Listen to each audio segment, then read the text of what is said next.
किसी किराए के मकान का सस्ते में मिल जाना किस्मत की बात होती है, लेकिन वो मकान जिसका है और वहां जो जो रहता है, क्या उन पर भरोसा किया जा सकता है? क्योंकि कई बार जो सामने दिखता है वो सच नहीं होता। ऐसी ही एक गलती अनिल भी करने जा रहा था। चलो बबीता, मैं चलता हूँ। 1-2 दिन में वापस आ जाऊंगा। पापा, आप कहाँ जा रहे हो? बेटा मैं अनिल, एक बार फिर सोच लो, रत्नागढ़ शिफ्ट होना जरूरी है क्या? वो जगह ठीक नहीं है, तुम भी जानते हो। हम अपने बच्चों के साथ ऐसी जगह पर कैसे रहेंगे जहाँ लोग जाने से भी घबराते हैं? बबीता, ये क्या बोल रही हो? मैंने कहा था ना, ये सब बेकार की बातें हैं। तुम ज्यादा मत सोचो, मैं 1-2 दिन में लौट आऊंगा। लेकिन अनिल, वो जगह अच्छी नहीं है। अरे, अगर वो जगह अच्छी नहीं होती तो मुझे वहां की फैक्ट्री का मैनेजर क्यों बनाया जाता? हाँ, मैं आज जा रहा हूँ ना, देखना इतना अच्छा घर ढूंढ के आऊंगा कि ना तो तुम्हें कोई शिकायत रहेगी और ना ही हमारे होने वाले बच्चे को। अनिल पर बस अब और कुछ मत कहो, बस निकल जाएगी मेरी। मैं चलता हूँ। अनिल ने अपनी पत्नी की बात नहीं मानी और वहां से रत्नागढ़ के लिए निकल गया। तो घाटियों और पहाड़ियों से होते हुए अनिल के बस धीरे धीरे अपनी मंजिल की ओर बढ़े जा रहे थे। और लगभग 2 घंटे के बाद बस एक झटके से रुकी और कंडक्टर अनिल के पास आकर बोला, के भाया, गाड़ी में रहने का इरादा है के? घर में जाना तुमने? जी, पर अभी तो हम पहुंचे ही नहीं है? तो और कत्थे जाना है तुमने? आ तो गया राजसमंद। जी, लेकिन मुझे तो रत्नागढ़ जाना है। रत्नागढ़? अरे बावरा हो गया के? तने पता नहीं है के कि रत्नागढ़ कैसी जगह सा? मैं समझा नहीं, आप क्या बोल रहे हैं? एक बंजर जमीन है वो, और शापित भी। कहते हैं वहाँ ऐसी शक्तियों का डेरा है जिसका हम इंसान सामना ना ही करे तो बेहतर है। हाँ? ये आप क्या बोल रहे हैं? देखिए प्लीज, ऐसी बातें करके मुझे डराइए मत। मैं वहाँ किसी काम से जा रहा हूँ और मेरा वहाँ पहुँचना बहुत जरूरी है, इसलिए प्लीज जरा जल्दी कीजिए। ठीक सा, हमारा काम था समझाना, बाकी आगे थारे साथ जो भी होगा उसकी जिम्मेदारी सिर्फ थारी होगी। ओ ड्राइवर साहब, बस बढ़ा लो, साहब को रत्नागढ़ छोड़ के आना सा।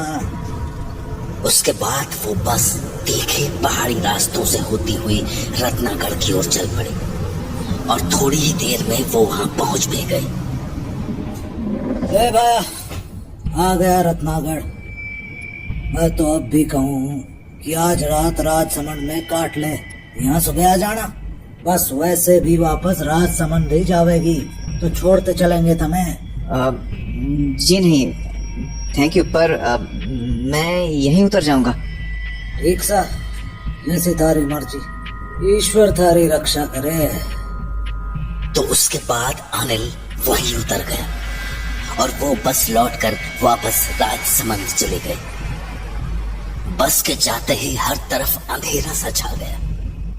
तभी अचानक जोर की बिजली कड़की और अनिल को अपने सामने उस बिजली की रोशनी में एक औरत दिखी जो किसी घर की खिड़की से उसे ही देख रही थी। पर बिजली की चमक खत्म होते ही वो औरत गायब सी हो गई और हर तरफ वापस अंधेरा छा गया। हाँ? कौन है? हेलो हेलो, कोई दिखा तो जरूर था मुझे। एक काम करता हूँ, आगे जाकर देखता हूँ, क्या पता कुछ हेल्प मिल जाए। तो अनिल थोड़ा आगे आया ही था कि उसे अपने सामने एक आलीशान हवेली दिखी। लेकिन उस हवेली को देखकर ऐसा लग रहा था मानो वो बहुत दिनों से बंद पड़ी हो। देखने में तो अच्छी खासी हवेली लग रही है। दरवाजा खटखटा के देखता हूँ। कौन है वहाँ? हाँ? कौन है? हाँ? कौन है तू और यहाँ क्या कर रहा है? जी वो जवाब दे। जी वो मैं यहाँ अपने ऑफिस के काम से आया था। और पागल हो गया है क्या? तुझे यहाँ कौन सा काम पड़ गया जानता भी है तू कहाँ खड़ा है? जी नहीं, पर मैं लड़के, अभी के अभी यहाँ से चला जा। ये जगह ठीक नहीं है। अगर यहाँ फंस गया तो जिंदगी भर के लिए निकल नहीं पाएगा, समझा? जी आप ये क्या बोल रहे हैं? जो बोल रहा हूँ ध्यान से सुन। इस हवेली से जितनी दूर हो सके चला जा। देखिए, शायद आप मुझे गलत समझ रहे हो। मैं बस यहाँ पर रात गुजारने के लिए आया था, क्योंकि यहाँ खिड़की पर मुझे कोई औरत दिखी थी। क्या? जी। अनिल के इतना कहते ही वो आदमी एकदम से चुप हो गया और पलट कर वहां से जाने लगा। तो अनिल ने कहा, अरे भाई साहब, आप कहाँ जा रहे हो? मैंने सोचा था तुझे बचा लूंगा, पर अब जो तेरे साथ होगा उससे तुझे कोई भी नहीं बचा पाएगा। हाँ? इतना कहने के बाद वो आदमी वहां से निकला और अंधेरे में कहीं गायब हो गया। भाई साहब सुनिए तो। भाई साहब, अजीब आदमी है। अभी तो मुझसे बातें कर रहा था, अब खुद ही पता नहीं कहाँ चला गया। अरे भाई साहब, कहाँ गए आप? कौन है वहाँ? कौन शोर मचा रहा है? हाँ? जब अनिल ने पलटकर उस हवेली को देखा तो उसे अपनी आंखों पर विश्वास नहीं हुआ। जो हवेली अभी कुछ देर पहले तक बिल्कुल वीरान लग रही थी, वो अब पूरी तरह जगमगाने लगी थी और उसके ठीक सामने एक आदमी हाथों में लालटेन लिए खड़ा था। कौन हो तुम? और यहाँ क्या कर रहे हो? आप तो अभी अभी उस तरफ गए थे। क्या क्या बोल रहे हो तुम? अरे अभी आप ही तो थे जो मुझसे बातें कर रहे थे और मुझे यहाँ से चले जाने को कह रहे थे। शायद तुम्हें कोई गलत फहमी हुई है। मैंने तो बाहर का शोर सुनकर हवेली का दरवाजा खोला है। क्या? लेकिन ऐसा कैसे हो सकता है? तुम काफी परेशान दिख रहे हो। कौन हो तुम और यहाँ क्या कर रहे हो, वो भी इतनी रात को? जी मेरा नाम अनिल है। मैं यहाँ काम के सिलसिले से आया हूँ। काम? कैसा काम? जी यहाँ एक फैक्ट्री में मैनेजर अपॉइंट हुआ हूँ, तो मैं यहाँ फैक्ट्री देखने आया हुआ था। रात ज्यादा हो गई थी तो सुबह के लिए आशा ढूंढ रहा था, पर शायद मैंने आपको परेशान कर दिया। मैं चलता हूँ। रुको। हाँ? कहाँ जाओगे अभी? यहाँ रत्नागढ़ में किसी को जानते हो? जी नहीं, पर मैं कुछ बंदोबस्त कर लूंगा। नहीं, बेहतर यही होगा कि आज रात हवेली में ही बिता लो। हाँ? अरे पर रानी सा, कोई मेहमान आया है। उस आदमी के मुंह से रानी सा का नाम सुनकर अनिल चौंक सा गया। तभी उसे एक आवाज सुनाई पड़ी। मेहमान को हवेली में ले आओ, मैं अभी आती हूँ। रानी की आवाज सुनकर ऐसा लग रहा था मानो किसी राजघराने की महारानी ने आदेश दिया हो। तो अभी अनिल अपने ख्यालों में ही था कि पास खड़े उस आदमी ने अनिल से कहा, चलो, रानी सा तुम्हारा इंतजार कर रही है। आप लोग परेशान मत होइए, मैं कोई और ठिकाना ढूंढ लूंगा। नहीं, तुम हमारे मेहमान हो, तुम्हारा आदर सत्कार करना हमारा फर्ज है। आओ अंदर। जी थैंक यू, पर इसकी कोई खास जरूरत नहीं है। जरूरत है। हाँ? अगर तुम अंदर नहीं आए तो लांछन रानी सा पर लगेगा, इसीलिए आओ अंदर चलो। तो उस आदमी की बात मानकर अनिल हवेली के अंदर चला आया और अभी उसे अंदर आकर बैठे हुए कुछ ही समय हुआ होगा कि तभी उसके सामने एक खूबसूरत सी लड़की आकर खड़ी हो गई। उसने बिल्कुल रानी महारानियों की तरह कपड़े पहने हुए थे और देखने में भी वो बहुत खूबसूरत थी। तो अनिल उसे देख ही रहा था कि उसके बगल में बैठा हुआ आदमी खड़ा हुआ और बोला, खम्मा घनी रानी सा। इतना सुनते ही अनिल भी हड़बड़ा कर खड़ा हो गया। खमा गणी रानी सा। खम्मा घनी, बैठिए। जी थैंक यू। क्या नाम है आपका?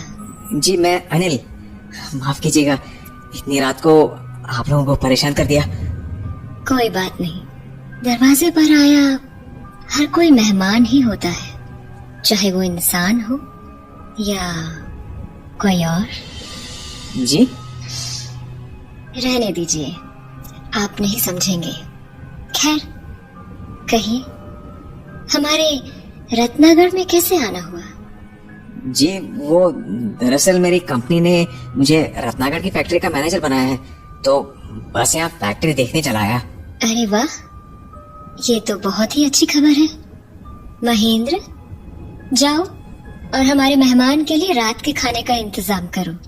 वैसे भी मुझे इनसे ढेर सारी बातें करनी है। जी रानी साहब। उसके बाद महेंद्र रसोई में चला गया और उसके जाते ही रानी अनिल से बोली, अब आप मुझे पूरी बात बताइए, आप यहाँ और किस काम से आए हैं? रानी साहब, वो मैं यहाँ फैक्ट्री देखने के साथ साथ किराए का मकान देखने भी आया हूँ। ओह, किराए का मकान खुद के लिए? जी नहीं, मेरी फैमिली के लिए। हम सब यहीं शिफ्ट होने वाले हैं। तो आप लोग इसी हवेली में क्यों नहीं आ जाते? मैं वैसे भी यहाँ कभी कभार ही आती हूँ। महेंद्र आप लोगों का अच्छे से ध्यान रखेगा। अरे नहीं रानी साहब, ये तो बहुत ही बड़ी हवेली है, मैं यहाँ रह के क्या करूँगा? क्यों, आपको मेरी हवेली पसंद नहीं आई? नहीं नहीं रानी साहब, ऐसा नहीं है, मैं बस कोई मामूली सा किराए का मकान ढूंढ रहा था। तो आप यहाँ रहकर किराया दे देना। रानी साहब, इस हवेली का किराया भरते भरते मेरी जिंदगी निकल जाएगी। आपका बहुत बहुत शुक्रिया, पर मैं कोई छोटा सा घर देख लूंगा। पर मैंने आपसे कहा ना, मैं यहाँ ज्यादा नहीं रहती, ये हवेली खाली ही रहती है। आप यहाँ आराम से कम किराए पर भी रुक सकते हैं। पर मैं तो 8-9 हजार के अंदर घर देखने वाला था। आप किराया 3-4 हजार भी देंगे तो भी कोई दिक्कत नहीं है। क्या सच में? हाँ बिल्कुल, आप बस जल्द से जल्द अपने परिवार को यहाँ ले आइए। वैसे कौन कौन है आपके परिवार में? जी मेरी वाइफ है, एक बेटी है और एक बहुत जल्द एक नन्हा मेहमान भी आने वाला है। बहुत अच्छे, तो आपकी पत्नी पेट से है? जी। क्या नाम है आपकी पत्नी का? बबीता। बबीता। अभी अनिल और रानी आपस में बातें कर ही रहे थे कि तभी वो आदमी रसोई से भागा हुआ अनिल के पास पहुंचा और उससे अजीब किस्म के सवाल करने लगा। कब से प्रेग्नेंट है तुम्हारी पत्नी? जी कितने महीने हो गए? 5 महीने। पत्नी को खाने में क्या पसंद है? हाँ? डिलीवरी कब है बच्चे की? ये आप बताओ मुझे। ये आप किस तरह की बात कर रहे हैं? माफ कीजिएगा, दरअसल महेंद्र इन बातों पर थोड़ा ज्यादा ही उत्सुक हो जाता है। क्यों, है ना महेंद्र? जी रानी साहब, माफ कीजिएगा। मुझे लगता है तुम्हें अपना ध्यान खाना बनाने पर देना चाहिए। जी रानी साहब। रानी के इतना कहते ही महेंद्र वापस रसोई में चला गया, मानो वो रसोई की ओर अपनी मर्जी से नहीं बल्कि डर की वजह से जा रहा हो। तो उसके जाते ही अनिल बोला, रानी साहब, ये महेंद्र जी इतने ज्यादा परेशान क्यों दिख रहे थे? वो दरअसल उसकी पत्नी के साथ गर्भ के 5वें महीने में कुछ अनहोनी हो गई थी, शायद इसलिए वो उस बात को भूल नहीं पाया है। क्या मैं जान सकता हूँ कि उनके साथ क्या हुआ था? नहीं, ये उसका व्यक्तिगत मामला है, और वैसे भी मेहमानों को इतना सवाल करना शोभा नहीं देता, है ना? जी रानी साहब, माफ कीजिएगा। रानी से बात करने के बाद अनिल के मन में कई तरह के सवाल उठने लगे थे, क्योंकि रानी के बात करने का अंदाज कुछ अजीब सा था। ऐसा लगता था मानो उसकी हर बात में कोई राज छिपा हो। धीरे धीरे रात गहराने लगी थी और कुछ ही देर में महेंद्र ने डाइनिंग टेबल पर खाना लगा दिया था। पूरी की पूरी डाइनिंग टेबल तरह तरह के पकवानों से भरी हुई थी। ये इतना सारा खाना बनाने की क्या जरूरत थी महेंद्र जी? मैं इतना थोड़े खा पाऊंगा। आप हमारे मेहमान हैं, आपकी खातिरदारी करना हमारा फर्ज है। खाना शुरू कीजिए। अनिल ने अपने खाने की तरफ देखा ही था कि उसे अपनी कटोरी में रानी का मुस्कुराता हुआ चेहरा दिखा। उस चेहरे को देखते ही उसके होश उड़ गए। अनिल के घबराए हुए चेहरे को देखकर रानी बोली, डर से अक्सर भूख मर जाया करती है। खाना खाइए, क्या पता आगे ऐसी दावत का मौका मिले या ना मिले। जी वो मेरा पेट भरा हुआ है, मुझे खाने का मन नहीं हो रहा। महेंद्र, जी रानी साहब। हमारे मेहमान को उनका कमरा दिखा दीजिएगा, उनके सोने का वक्त हो चुका है। इतना कहकर रानी डाइनिंग टेबल से उठकर चली गई। रानी के जाते ही महेंद्र ने अनिल से पूछा, तुम्हें सच में भूख नहीं है? जी। तो चलो मैं तुम्हें तुम्हारा कमरा दिखा देता हूँ।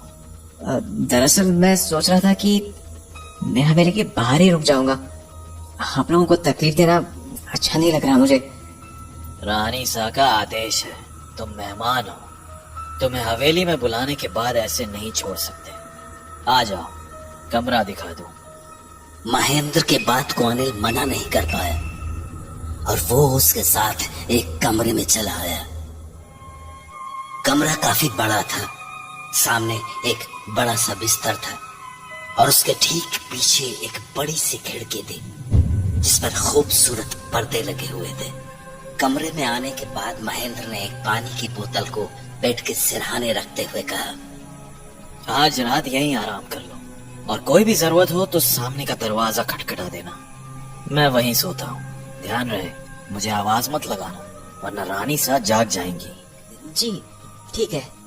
इतना कहने के बाद महेंद्र वहां से चला गया। अनिल भी अब आराम से बिस्तर पर लेट गया। उस मखमली बिस्तर पर लेटते ही उसे नींद आ गई, पर कुछ ही देर बाद उसे अपने पीछे वाले खिड़की के पर्दे के सरकने की आवाज आने लगी, मानो कोई उसे अपने हाथों से धीरे धीरे हटा रहा। तो जब अनिल ने अपनी आंखें खोली तो उसे अपने सामने एक परछाई सी दिखी, मानो खिड़की के पीछे कोई खड़ा हो। पर जब उसने पीछे पलट कर देखा तो वहां कोई नहीं था, पर वो पर्दे अपनी जगह से हटे हुए जरूर थे, जिसे देख के अनिल और भी घबरा गया। कौन है? कौन है बाहर? हेलो? तभी अनिल की आवाज सुनकर महेंद्र भागा भागा कमरे में चला आया। क्या हुआ? हा? क्यों शोर मचा रहे हो? मना किया था ना शोर करने से। अरे पर मुझे लगा मेरे कमरे में कोई था। कोई था? क्या मतलब कोई था? वो मेरे पीछे की खिड़की पर ऐसा लगा जैसे कोई था। हाँ, अभी तो नहीं होना चाहिए था ये। जी? तुमने किसी का चेहरा देखा था? पता नहीं, मुझे ठीक से याद नहीं। हो सकता है मेरा वहम होगा। मैं ऐसा करता हूँ, तुम्हारे लिए कुछ और भी रख देता हूँ। हाँ? अरे नहीं नहीं, मुझे कुछ नहीं चाहिए। पानी की बोतल यहाँ रखी तो है, मैं बस थोड़ा सा पानी पी लेता हूँ। इतना कहकर अनिल ने अपने सामने रखी बोतल को उठाया ही था कि महेंद्र चिल्ला कर बोला, नहीं, बोतल वापस रखो। सॉरी, पर मुझे पानी पीना था। ये बोतल पानी पीने के लिए नहीं है। हाँ? क्या मतलब? देखो, जो मैं कहने वाला हूँ उसे बहुत ध्यान से सुनना। हाँ? ये जगह ठीक नहीं है। आज की रात गुजार लो और सुबह होते ही तुम इस हवेली से चले जाना। हाँ? क्या? हाँ। ये आप क्या बोल रहे हैं? अभी थोड़ी देर पहले तो आप और रानी साहब मुझे यहाँ रुकने को बोल रहे थे, मुझे यहाँ किराए पर रहने के लिए जगह भी दे रहे थे। फिर अब आप ऐसे क्यों बात कर रहे हैं? ये बहस का वक्त नहीं है, इसीलिए जितना कह रहा हूँ मान लो। तुम पढ़े लिखे हो, मैंने पूरी बात समझाई तो विश्वास नहीं कर पाओगे, इसीलिए बेहतर यही होगा कि सुबह होते ही तुम इस हवेली से चले जाओ। मैं अभी तुम्हें जाने के लिए नहीं कहूंगा, क्योंकि अभी खतरा ज्यादा होगा। क्योंकि अगर उसने तुम्हें अभी देख लिया तो तुम लौट कर कभी घर नहीं जा पाओगे। जी आप ये कैसी बातें कर रहे हैं? और कौन देख लेगा मुझे? आप किसकी बात कर रहे हैं? इस बॉटल को अपनी जगह से मत हिलाना और सुबह होते ही यहाँ से चले जाना। और हाँ, भूल से भी पर्दे हटा कर बाहर मत देखना। शुभ रात्रि। इससे पहले कि अनिल कुछ कह पाता, महेंद्र वहां से चला गया। पर उसकी बातें सुनने के बाद अनिल का पूरा शरीर ठंडा पड़ गया था। उसके मन में हजारों सवाल उठ रहे थे, मगर उनका जवाब देने वाला कोई नहीं था। तो वो डरते डरते अपने बिस्तर पर दूसरी ओर तकिया लगाकर लेट गया। उसे अब भी रह रहकर महेंद्र की पर्दे हटाकर न देखने वाली बात याद आ रही थी, और बार बार उसकी नजर सामने के पर्दे पर चली जा रही थी। पर शायद लंबे सफर से अनिल इतना ज्यादा थक चुका था कि कुछ ही देर में उसकी दोबारा आंख लग गई। पर जैसे ही घड़ी में 3 बजे अनिल को नींद में ही किसी की आवाज सुनाई देने लगी। किसी औरत की आवाज। अनिल, अनिल, मेरे पास आओ अनिल, मैं तुम्हारा इंतजार कर रही हूँ। आ जाओ, आओ मेरे पास। तभी उसके सिरहाने पड़ी शीशे की बोतल अचानक जमीन पर गिरकर टूट गई। बोतल टूटने की आवाज सुनकर महेंद्र भागा भागा उसके कमरे में आ गए। ये क्या किया? मैंने मना किया था ना इस बोतल को छूने से। इसे हाथ क्यों लगाया? अरे मैंने इस बोतल को छुआ भी नहीं है। तो फिर ये जमीन पर कैसे गिर गई? अरे मुझे नहीं पता। पहले तो मुझे ऐसा लगा जैसे कोई मुझे बुला रहा है, और उसके बाद जैसे ही मेरी आंख खुली, ये बोतल अपने आप जमीन पर गिर गई। क्या? हाँ। नहीं नहीं, ये ठीक नहीं है। हाँ? जी? इसका मतलब वो इस कमरे में आ चुकी है। रात के 3 बज चुके होंगे। हाँ, 3:15 हो रहे हैं। पर आप कहना क्या चाह रहे हैं? मामला बहुत बिगड़ चुका है, क्योंकि उसका खेल शुरू हो चुका है। खेल? किसका खेल? रानी शाह का खेल। रानी शाह का? अरे आप ठीक से क्यों नहीं बताते कि आखिर बात क्या है? यहाँ पर आखिर चल क्या रहा है? हाँ? ये किसकी रोने की आवाज है? कहीं कहीं रानी शाह की तो नहीं? हमें जाकर देखना चाहिए। नहीं। हाँ? क्या? क्या मतलब नहीं? ये सवाल जवाब का वक्त नहीं है। मेरी बात ध्यान से सुनो। हाँ पर रानी शाह। मैंने कहा ना, मेरी बात ध्यान से सुनो। हाँ? कुछ भी हो जाए, सुबह होने तक तुम इस कमरे से बाहर नहीं निकलोगे। अरे पर महेंद्र, शायद रानी साहब को बुला रही है। जानता हूँ, रानी शाह गुस्से में? क्यों? क्योंकि मैंने तुम्हें यहाँ से जाने को कह दिया, इसीलिए। महेंद्र, मैं चलता हूँ, पर तुम कमरे से बोलकर भी बाहर मत निकलना, किसी भी हालत में नहीं। इतना कहकर महेंद्र उस कमरे से बाहर चला गया, और उसके बाहर जाते ही मानो सब कुछ बिल्कुल शांत सा हो गया। न तो अब कोई रो रहा था और न ही कोई आवाज लगा रहा था। पर इससे पहले कि अनिल इस सब का मतलब समझ पाता, उसके कमरे के बाहर से किसी के मंत्र पढ़ने की आवाज आने लगी। हाँ? ये कैसी आवाज है? ऐसा लग रहा है जैसे कोई मंत्र पढ़ रहा है। पर कौन? हाँ? ये इन मंत्रों में मुझे अपना और बबीता का नाम क्यों सुनाई दे रहा है? ये यहाँ पर हो क्या रहा है? अभी अनिल उन मंत्रों के बारे में सोच ही रहा था कि अचानक वो आवाजें आनी बंद हो गई, और फिर अचानक किसी आदमी के चीखने की आवाजें आनी शुरू हो गई। हाँ? ये तो महेंद्र की आवाज है। पर वो इस तरह क्यों चिल्ला रहे हैं? वो ठीक तो है। क्या करूं? बाहर जाकर देखूं क्या? पर उन्होंने मुझे बाहर निकलने से मना किया है। नहीं, मैं ऐसे हाथ पे हाथ धरे नहीं बैठ सकता। वो मुसीबत में है, मुझे बाहर जाना ही होगा। तो इसके बाद अनिल एक झटके से अपने कमरे का दरवाजा खोलकर बाहर आ गया। बाहर से महेंद्र तो नहीं दिखा, पर उसके सामने रानी जरूर खड़ी थी, जो उसे ही देखकर मुस्कुरा रही थी।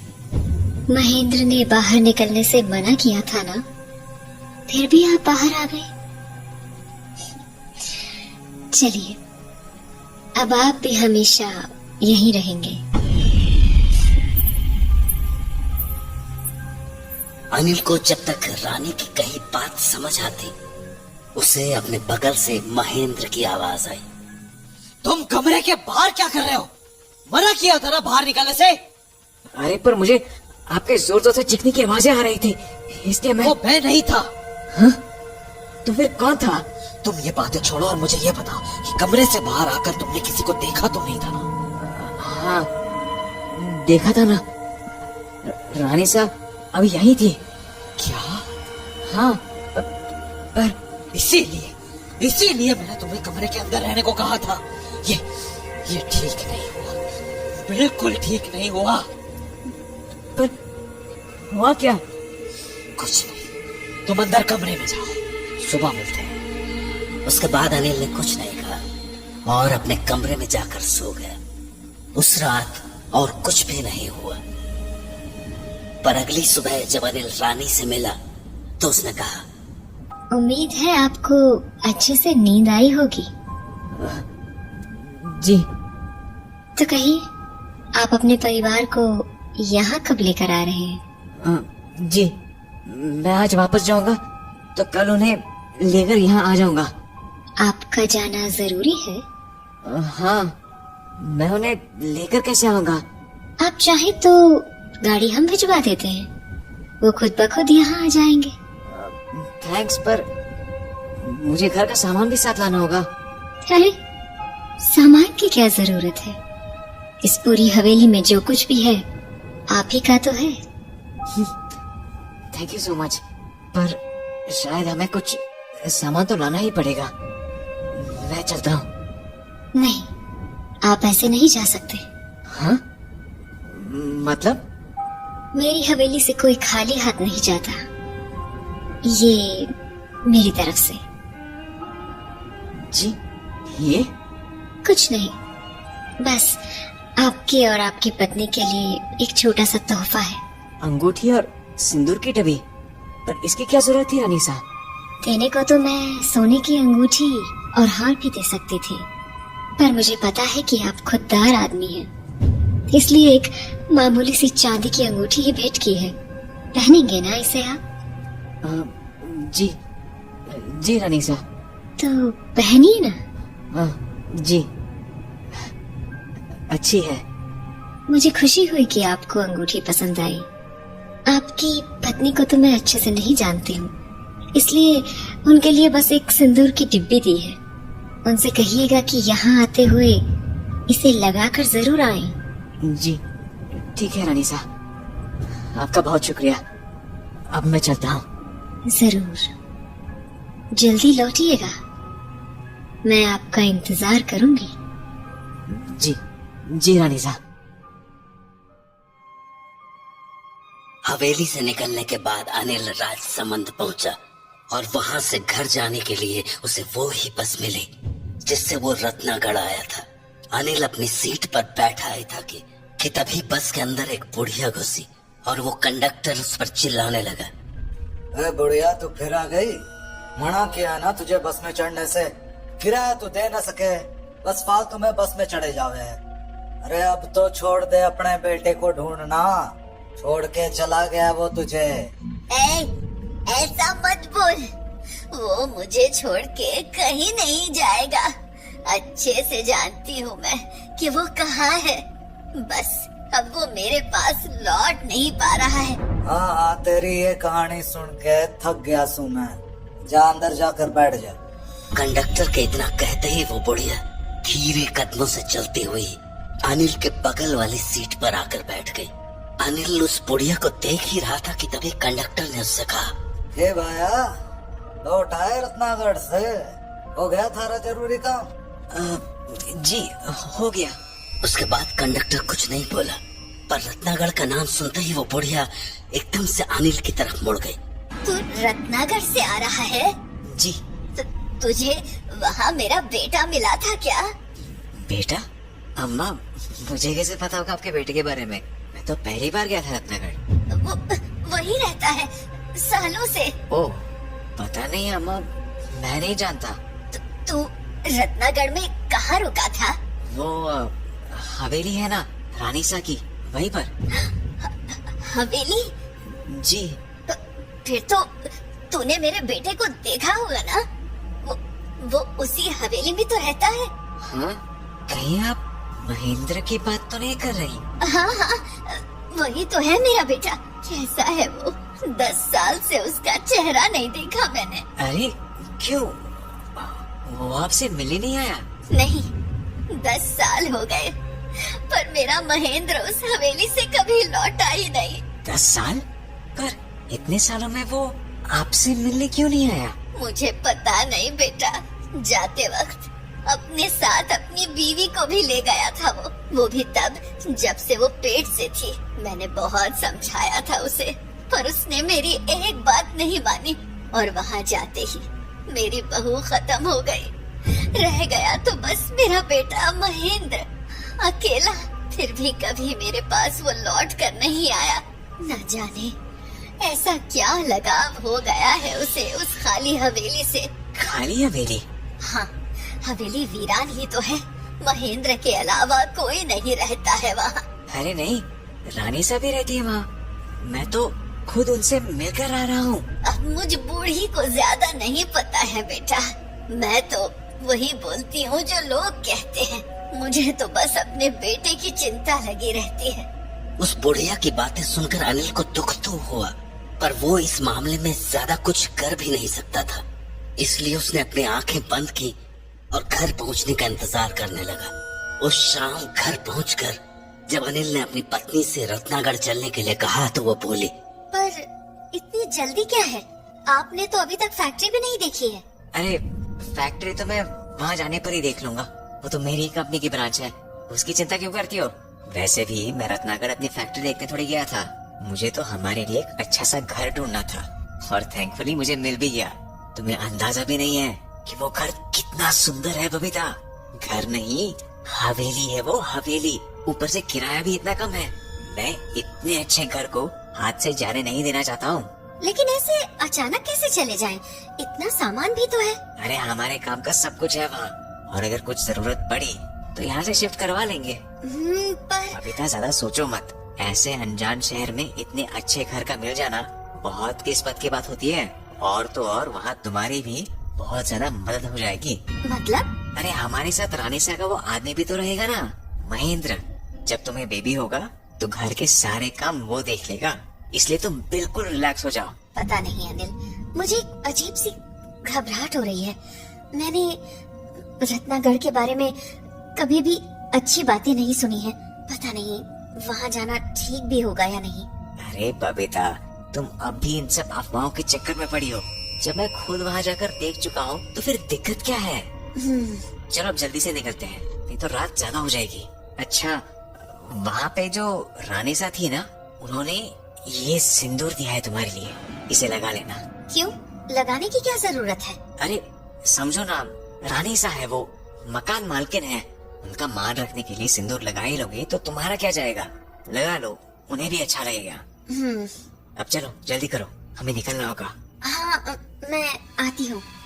रत्नागढ़ के बारे में सुनकर बबीता वैसे ही बहुत परेशान थी, और जब अनिल ने उसे वो सिंदूर की डिब्बी दी तो वो और भी ज्यादा घबरा गई।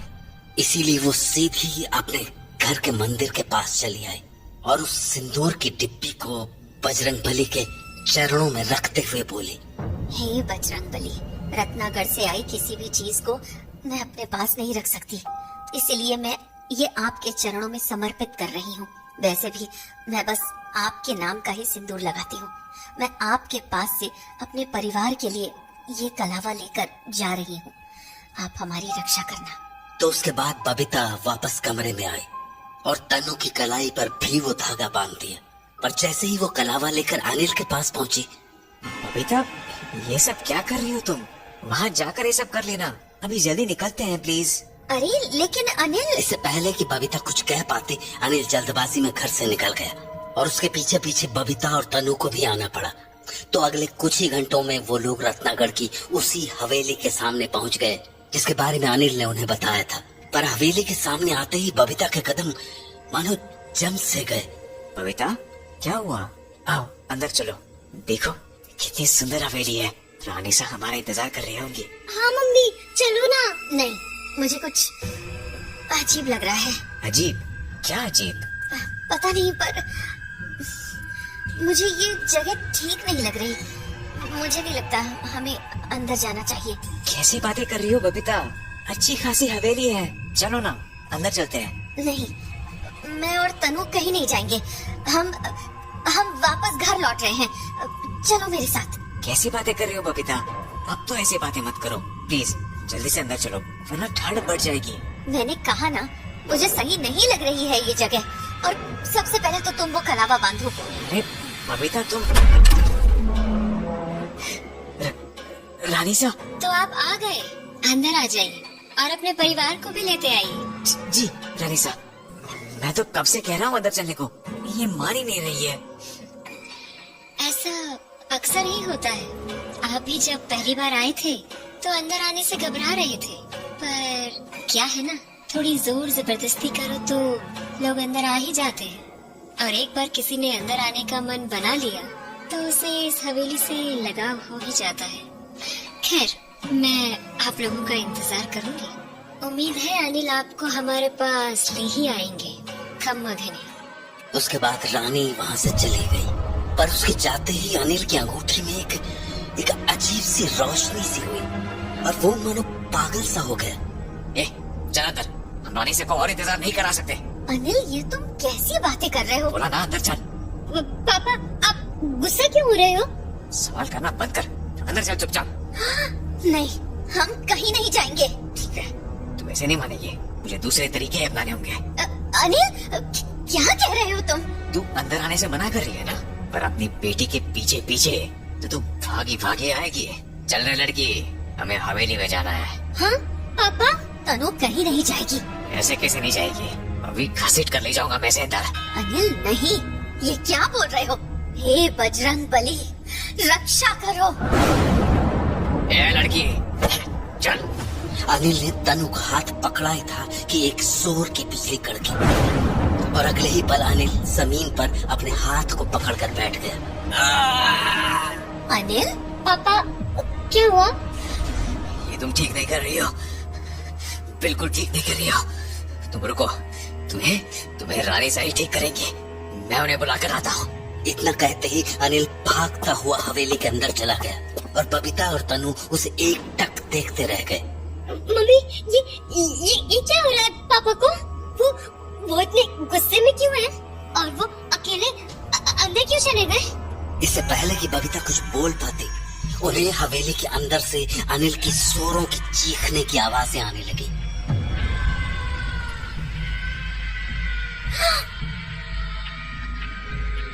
पापा, बेटा जल्दी अंदर आ। हाँ, पापा बुला रहे हैं। चलो मम्मी, लगता है पापा को चोट लगी है। नहीं बेटा, हाँ, हम अंदर नहीं जाएंगे। क्या? पर क्यों मम्मी? देखो ना, पापा को दर्द हो रहा है, वो हमें बुला रहे हैं। नहीं तनु, वो तेरे पापा नहीं है। हाँ, पापा नहीं है? मतलब? पता नहीं, पर हमें इस जगह से जल्द निकलना होगा। पर मम्मी, चल मेरे साथ तनु। तो उसके बाद बबीता और तनु वहाँ से फौरन बस लेकर अपने घर के लिए निकल गए। मम्मी, हवेली के पास क्या हुआ था? और पापा मेरा हाथ पकड़ने के बाद जमीन पर क्यों गिर गए थे? और जब उन्होंने अंदर जाकर हमें आवाज लगाई तो हम उस हवेली के अंदर क्यों नहीं गए? मैंने कहा ना बेटा, वो तेरे पापा थे ही नहीं। सच तो ये है कि तेरे पापा रत्नागढ़ से कभी लौटे ही नहीं थे। शायद इसीलिए वो बजरंग बली का कलावा बांधने से इनकार कर रहे थे। और तूने देखा ना, कलावा को छूते ही वो कैसे जमीन पर गिर पड़े। तो बजरंग बली हमें प्रोटेक्ट कर रहे थे। हाँ बेटा, वो हमें हमेशा प्रोटेक्ट करते हैं। पर मम्मी पापा का क्या, वो कहाँ चले गए और हम उन्हें कैसे ढूंढेंगे? पता नहीं बेटा, पर शायद तेरे पापा अब कभी लौट कर नहीं आएंगे, क्योंकि मैंने लोगों से हमेशा सुना था एक बार जो रत्नागढ़ अपनी मर्जी से गया वो दोबारा कभी लौट कर नहीं आता है।